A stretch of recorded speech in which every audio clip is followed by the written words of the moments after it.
I stand before you in this arena only by the grace of Almighty God. Let me begin this evening by expressing my gratitude to the American people for your outpouring of love and support following the assassination attempt at my rally on Saturday.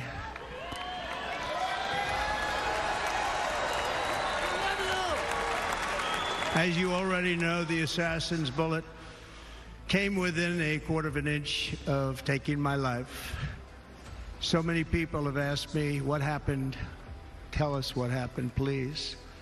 And therefore, I will tell you exactly what happened, and you'll never hear it from me a second time because it's actually too painful to tell. It was a warm, beautiful day in the early evening in Butler Township in the great Commonwealth of Pennsylvania. Music was loudly playing and the campaign was doing really well. I went to the stage and the crowd was cheering wildly. Everybody was happy. I began speaking very strongly, powerfully, and happily, because I was discussing the great job my administration did on immigration at the southern border. We were very proud of it.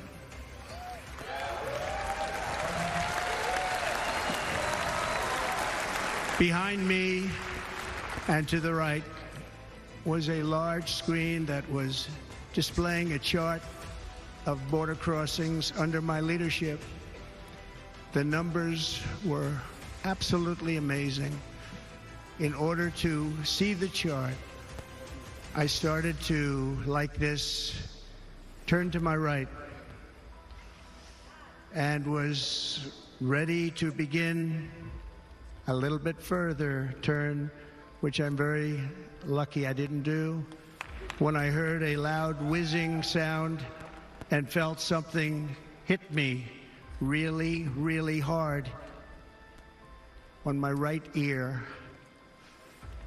I said to myself, wow, what was that? It can only be a bullet. And moved my right hand to my ear, brought it down. My hand was covered with blood, just absolutely blood all over the place.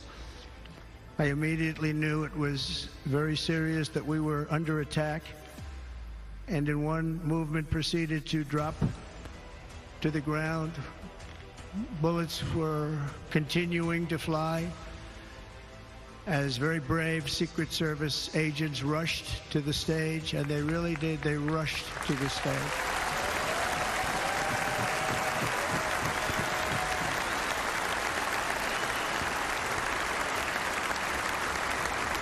These are great people at great risk, I will tell you, and pounced on top of me so that I would be protected.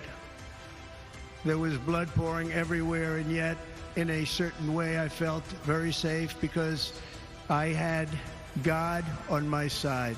I felt that.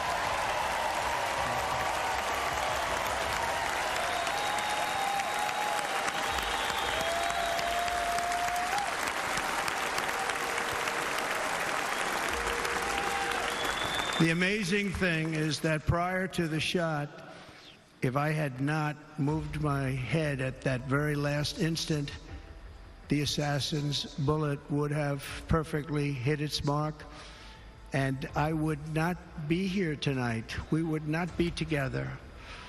The most incredible aspect of what took place on that terrible evening in the fading sun was actually seen later. In almost all cases, as you probably know, and when even a single bullet is fired, just a single bullet, and we had many bullets that were being fired, crowds run for the exits or stampede, but not in this case. It's very unusual.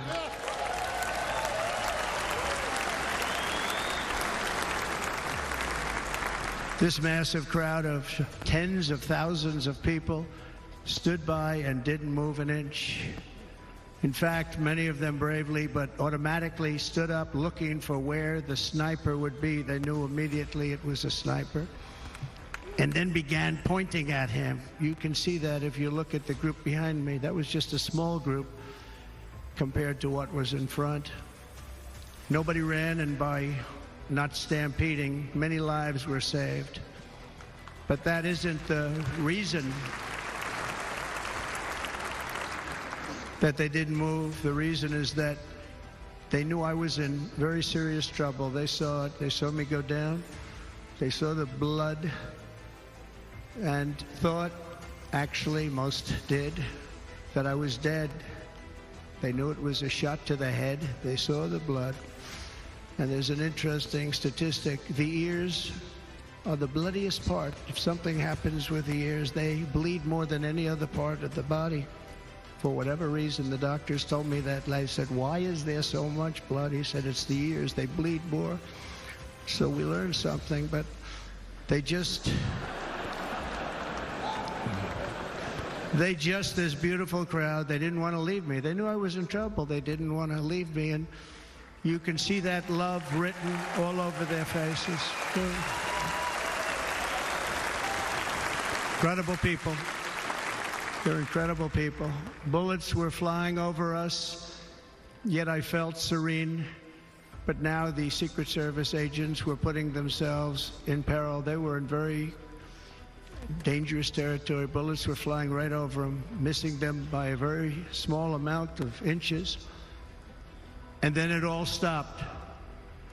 Our Secret Service sniper, from a much greater distance and with only one bullet used, took the assassin's life, took him out.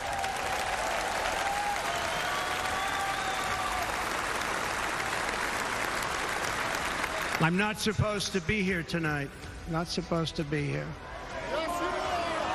Yes, you are. Yeah.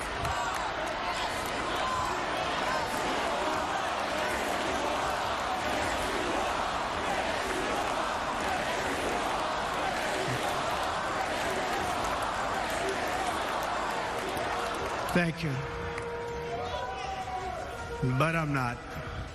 And I'll tell you, I stand before you in this arena only by the grace of Almighty God.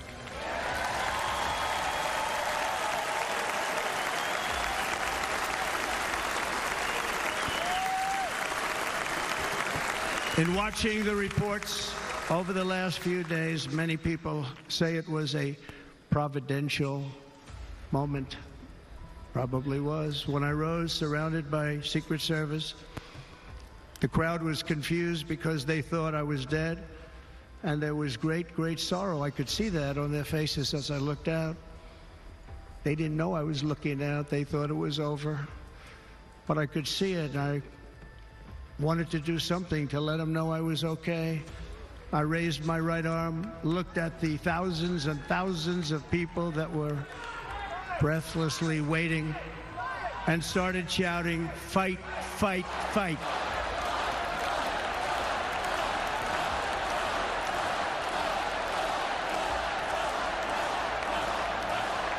Thank you. Once my clenched fist went up, and it was high into the air. You've all seen that. The crowd realized I was okay and roared with pride for our country like no crowd I have ever heard before. Never heard anything like it.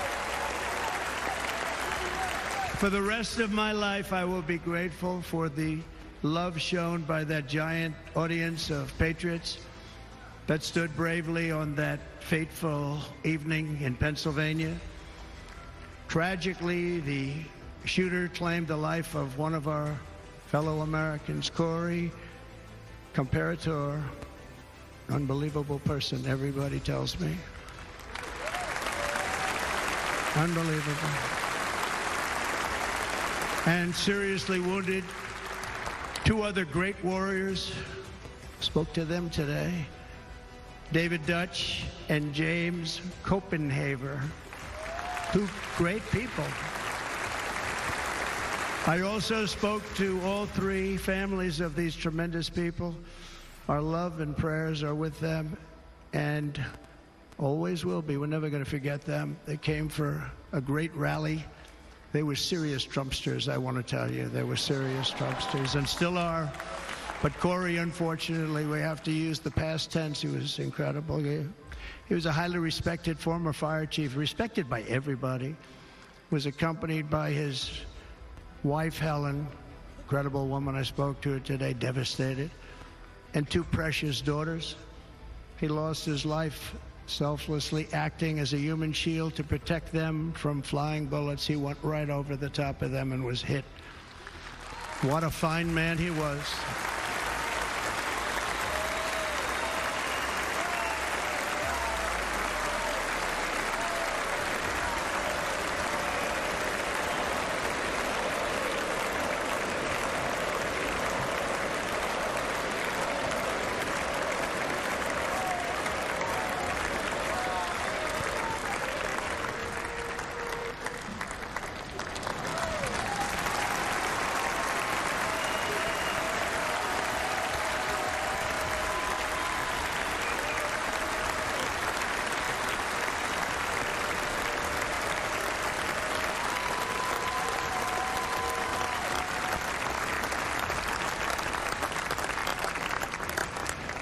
I want to thank the fire department and the family for sending his helmet, his outfit, and it was just something, and they're going to do something very special when they get it. But we did something which cannot match what happened, not even close. But I am very proud to say that over the past few days, we've raised $6.3 million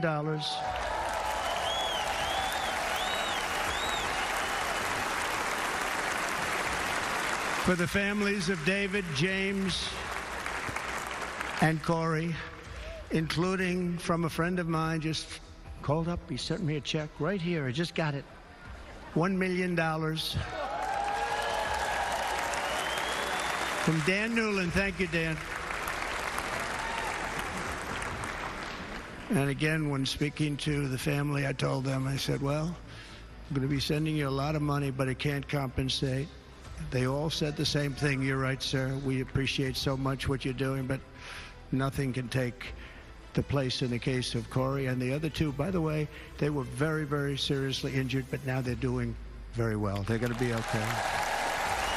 They're going to be doing very well.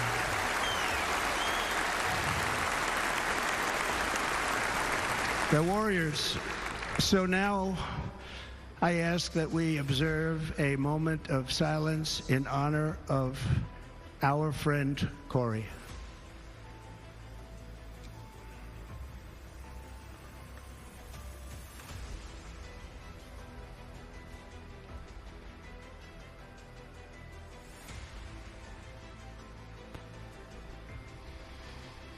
There is no greater love than to lay down one's life for others. This is the spirit that forged America in her darkest hours, and this is the love that will lead America back to the summit of human achievement and greatness. This is what we need. Despite such a heinous attack, we unite this evening more determined than ever. I am more determined than ever, and so are you. So is everybody in this room.